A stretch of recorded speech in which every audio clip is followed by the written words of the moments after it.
여러분 안녕하십니까? 12월 26일 목요일 영상 새벽 기도회입니다. 어, 사도신경으로 우리의 신앙을 고백하겠습니다. 전능하사 천지를 만드신 하나님 아버지를 내가 믿사오며 그 외아들 우리 주 예수 그리스도를 믿사오니 이는 성령으로 잉태하사 동정녀 마리아에게 나시고 본디오 빌라도에게 고난을 받으사 십자가에 못 박혀 죽으시고 장사한 지 사흘 만에 죽은 자 가운데서 다시 살아나시며 하늘에 오르사 전능하신 하나님 우편에 앉아 계시다가 저희로서 산자와 죽은 자를 심판하러 오시리라. 성령을 믿사오며 거룩한 공예와 성도가 서로 교통하는 것과 죄를 사하여 주시는 것과 몸이 다시 사는 것과 영원히 사는 것을 믿사옵나이다. 아멘. 여러분 오늘은 시편 114편 1절로 8절 말씀을 보시겠습니다. 제가 이 말씀 먼저 읽어 드리겠습니다.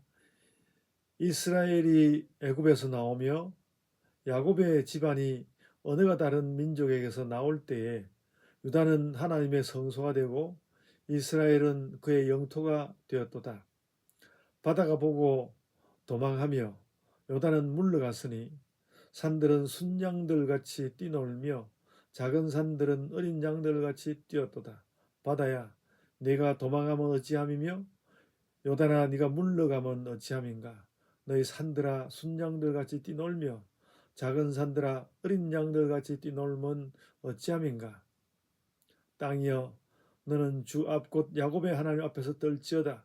그가 반석을 쳐서 못물이 되게 하시며 차돌로 샘물이 되게 하셨도다. 아멘. 여러분 오늘 이 말씀을 가지고요. 여호와의 성소라는 제목으로 말씀을 좀 나누려고 합니다. 보시는 말씀 그대로입니다. 어려운 부분이 하나도 없고 그러나 어떤 믿음의 생기라는 것이 이런 것이겠구나 그렇게 생각하게 하는 말씀입니다. 음, 어, 그러니까 우리는 늘 그 이스라엘과 유다가 나누어지고 난 다음에 유다는 그래도 하나님 백성으로서 오랜 기간 좀 국가가 유지가 됐는데 이스라엘은 뭐 얼마 되지 않아서 나라가 망해버리지 않았습니까?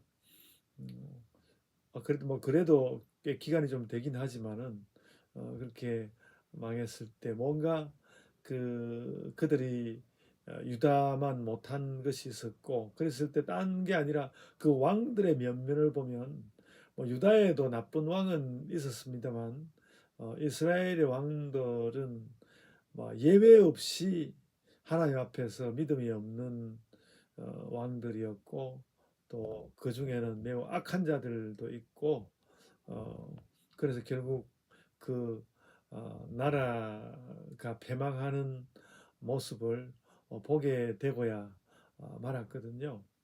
그래서 이 유다만 살아남게 된 그 기간이 뭐 무려 한 150년 정도 되니까 말이죠.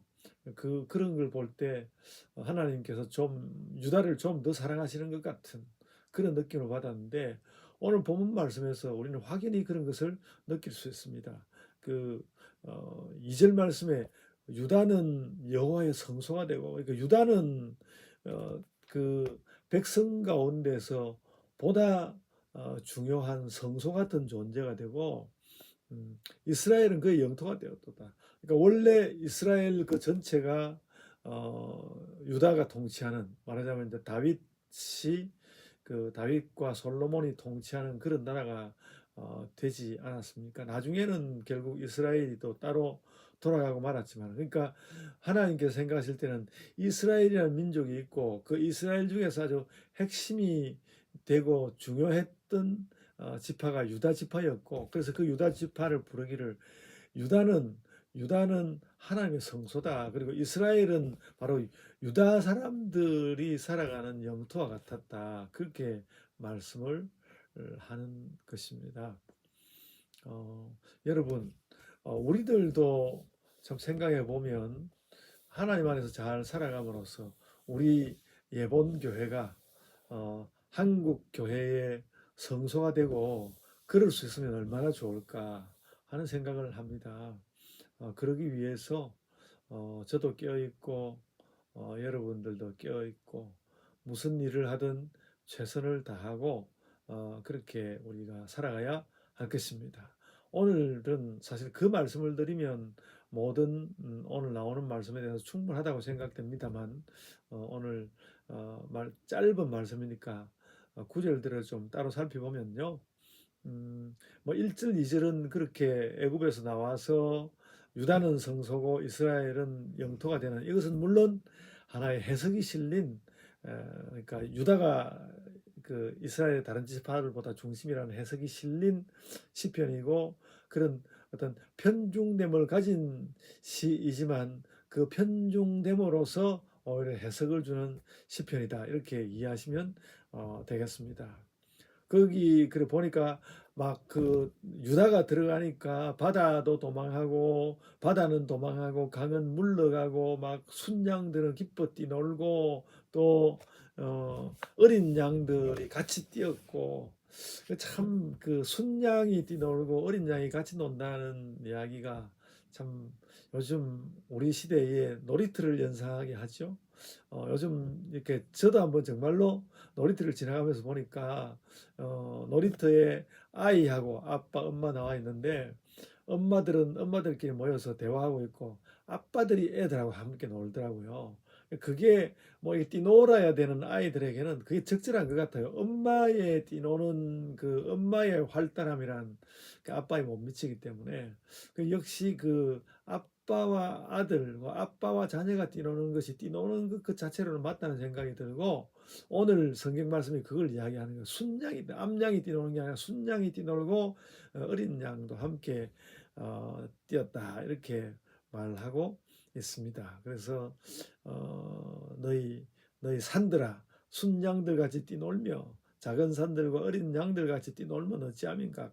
너희 그 산들이 그 유다와 이스라엘의 산들이 순양과 혹은 또 어린 양처럼 뛰어노는 것은 왜 그런가? 하나님을 기뻐하고 또 하나님의 성소인 유다가 그 견고하니까 그런 것이다라는 말씀이죠. 그러니까 그런 하나님에 대하여 하나님이 이렇게 세계를 활달하게 하시는데 그 활달하게 하시는 하나님을 우리가 마음 가운데 생각할 때 그 하나님이 얼마나 세계를 그 하나님의 뜻대로 이렇게 세워 가시고 통치하시는 분인지 알고 두려워 떨라고 말하였습니다. 7절 보시면 땅이여 너는 주 앞 곧 야곱의 하나님 앞에서 떨지어다. 그가 반석을 쳐서 몸물이 되게 하시며 차돌로 샘물이 되게 하셨도다. 참 이 말씀도 기가 막힌 해석입니다. 그러니까 돌을 치니까 돌 사이로 물이 나온 것을 돌이 물이 됐다고 그렇게 표현했는데 아주 기가 막힌 표현입니다. 이거 굉장히 문학적인 그 상상력이 크게 작용한 뭐 아주 엄청난 문학적인 향취가 나는 것인지는 잘 모르겠지만 문학적인 그 어떤 그 매만짐, 문학적인 조탁, 문학적으로 그 언어를 다듬은 느낌이 딴 것보다도 굉장히 활기차다, 힘차다. 그런 것을 느끼고요. 그래서 오늘 우리가 이 말씀을 읽으면서 그렇지 뭐 하나님이 유다한테 그랬지 이렇게 판단하기보다도 우리가 믿음을 가지게 되면 이와 같이 우리가 믿음을 가지게 되면 이와 같이 싱싱하고 힘찰 것이다. 그래서 우리가 뭐 말하자면 아픈 사람이 있어서 기도를 하고 그러면 병이 낫고 뭐 이런 일이 일어날 수 있지만 그러지 않는다 할지라도 우리의 마음과 생각과 일상 주변에 뭔가 신앙으로 밀어붙여서 나가면 정말 물들도 물러나고 또 우리와 함께하는 또 양들이 뛰놀고 이러는 일들이 일어나는 것이고 그것은 말하자면 이 우주를 다스리시는 하나님의 살아계심으로 인하여 그런 것이다. 오늘 그런 것을 깨닫게 해주는 말씀입니다. 여호와의 성소. 그래서 오늘 제가 이 제목과 함께 여러분에게 우리가 여호와의 성소가 됩시다. 우리가 하나님의 성소가 됩시다. 그 성소라는 것은 하나님의 능력이 가장 힘차게 그 작용할 수 있도록 하는 그런 존재들이다. 성소라는 의미를 그렇게 받으시면서 여러분 각자가 또 우리 교회가 하나님의 성소가 됩시다. 아멘. 제가 기도하겠습니다. 아버지 하나님 은혜를 감사합니다. 저희가 하나님의 성소가 되어서 성소 아닌 거기가 하나님 나라라 할지라도 우리는 성소답게 더욱 힘차게 하나님 가까이 나아가는 자들이 되게 하여 주옵소서. 감사하옵고 예수님 이름으로 기도드리옵나이다. 아멘. 하늘에 계신 우리 아버지여, 이름이 거룩히 여김을 받으시오며 나라가 임하옵시며 뜻이 하늘에서 이룬 것 같이 땅에서도 이루어지이다. 오늘 우리에게 일용할 양식을 주옵시고 우리가 우리에게 죄 지은 자를 사하여 준 것 같이 우리 죄를 사하여 주옵시고 우리를 시험에 들게 하지 마옵시고 다만 악에서 구하옵소서. 나라와 권세와 영광이 아버지께 영원히 있사옵나이다. 아멘. 여러분 이제 각자의 기도로 기도하시겠습니다.